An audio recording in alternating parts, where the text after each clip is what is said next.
La ville d'Erstein se lance dans la réalisation d'un atlas de la biodiversité communale. Connaître la nature locale et sa diversité, c'est l'ABC de l'écologie. Mais une fois élaboré, comment traduire les constatations effectuées sur cet ABC par des actions sur le terrain ou l'élaboration de règles à respecter à divers niveaux? Donc la ville s'est engagée dans une démarche qui vise à mettre en valeur les espaces verts au sein de la ville et la protection des espaces verts. Donc c'est antérieurement déjà passé par la suppression des produits phytosanitaires depuis 2009 et également ce qui a permis à la ville d'être reconnue au niveau de la région en ce qui concerne ville nature.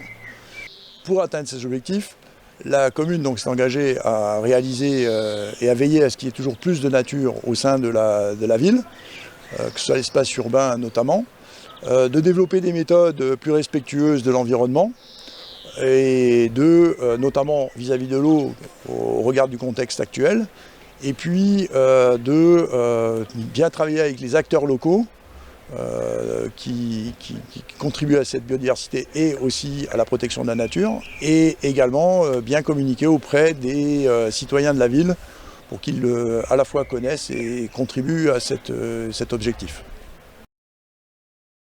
L'abandon des produits phytosanitaires de la commune, le nouveau contexte aussi notamment de sécheresse estivale conduit les services à forcément se questionner sur comment faire aujourd'hui pour conserver des beaux espaces verts, mais tout en prenant en compte ces nouveaux contextes. Donc ça passe notamment par des réflexions sur les végétaux utilisés, donc principalement se concentrer sur des vivaces qui consomment moins d'eau et se conservent plus longtemps. Sur aussi l'apport de paillage dans les espaces verts pour conserver l'humidité du sol.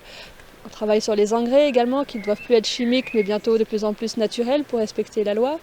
C'est aussi le fait de tondre différemment, notamment en relevant la hauteur de tonte, ce qui permet à l'herbe de supporter davantage la sécheresse.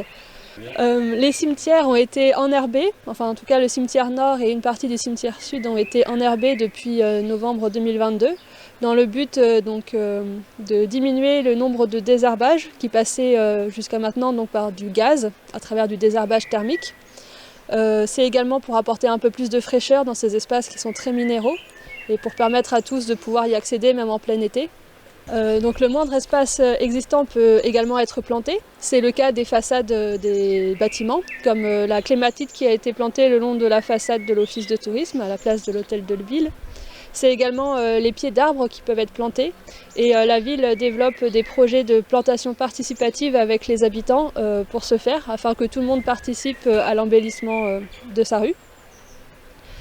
Donc tous ces nouveaux projets, toutes ces nouvelles méthodes demandent également de la communication auprès du grand public pour expliquer pourquoi aujourd'hui on laisse par exemple l'herbe pousser un peu plus haut ou pourquoi on utilise plutôt des bulbes plutôt que des annuels aujourd'hui.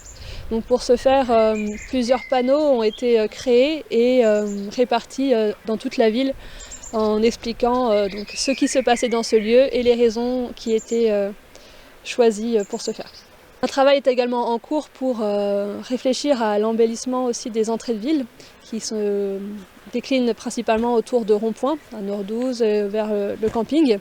Donc sur ces ronds-points vont être retravaillés, notamment le rond-point du camping, l'aménagement de cet espace pour y apporter plus de vivaces, mais également des arbustes à baies pour que les oiseaux puissent également profiter de cet espace. Il y a également au rond-point vers Nord 12, donc au nord, un ancien verger qui va être réaménagé en y rapportant d'autres arbres fruitiers afin de permettre à chacun de pouvoir y récolter des fruits, mais également dans un but pédagogique pour que les écoles puissent venir voir comment ça se déroule la récolte de fruits.